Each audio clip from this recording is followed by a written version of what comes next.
Pregação expositiva pode ser resumida em 3 verbos. Primeiro, ler o texto. Ler. Você já viu um pregador subir ao púlpito e ele atropela o texto que vai pregar? Ele lê o texto atabalhoadamente. Quando você vê tal coisa, o que é que você pensa? Ele não se preparou. Ele não conhece nem o texto. Ele não gastou tempo. Talvez ele está dizendo o seguinte: o que importa aqui não é o texto que eu estou lendo, é o que eu vou falar depois. Deixa eu dizer uma coisa para você. A parte mais importante de um sermão é o texto. Porque só vai ser sermão se ele expor o texto que ele leu.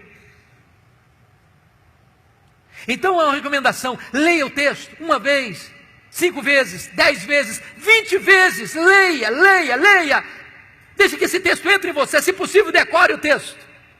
Leia com entusiasmo, leia com vibração, porque quando a pessoa vê você ler o texto e diz: esse homem tem alguma coisa para nos dizer. Segunda coisa, segundo verbo, explicar o texto. Calvino dizia que pregação é explicação da Escritura.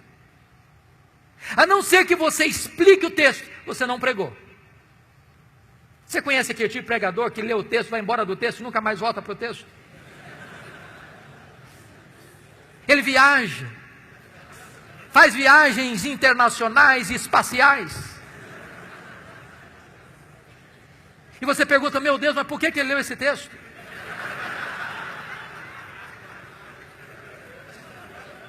Você conhece aquele tipo de pregador que diz assim: eu já tenho o sermão, só preciso encontrar um texto agora? O sermão emana do texto. O sermão é a explicação do texto. E por isso nós temos uma palavra técnica que os pastores conhecem, que é exegese. Exegese vem de um prefixo ex, que significa tirar do texto o que está no texto. Cave o texto, descubra o texto, veja o que está lá.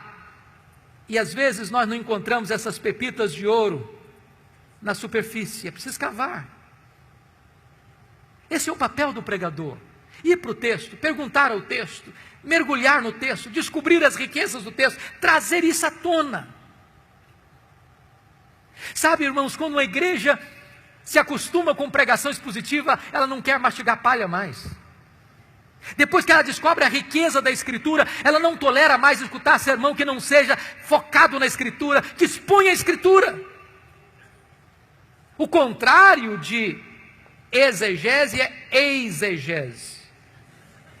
Exegese tem o prefixo eis, significa colocar lá, o que não está lá. Tem muito pregador que vai para o púlpito com as suas ideias. E ele tenta impor ao texto o que ele pensa, o que ele acha. Ele já tem uma ideia preconcebida. Mas isso não é pregação. Pregação é quando você vai para a Escritura e deixa que a Escritura fale. Você é apenas o canal. Você é apenas o instrumento. O terceiro verbo, importante pregação expositiva: primeiro é ler o texto. Segundo é explicar o texto. Terceiro é aplicar o texto. Dr. John Stott escreveu um livro importantíssimo, que penso ainda não está em português, Entre Dois Mundos. E ele disse que pregação é a união desses dois mundos, o texto antigo com o ouvinte contemporâneo. Se você não conectar o texto ao ouvinte, você não pregou. Pregação não é um discurso diante do auditório. Pregação é uma palavra ao auditório. A pessoa precisa entender: é com você que eu estou falando.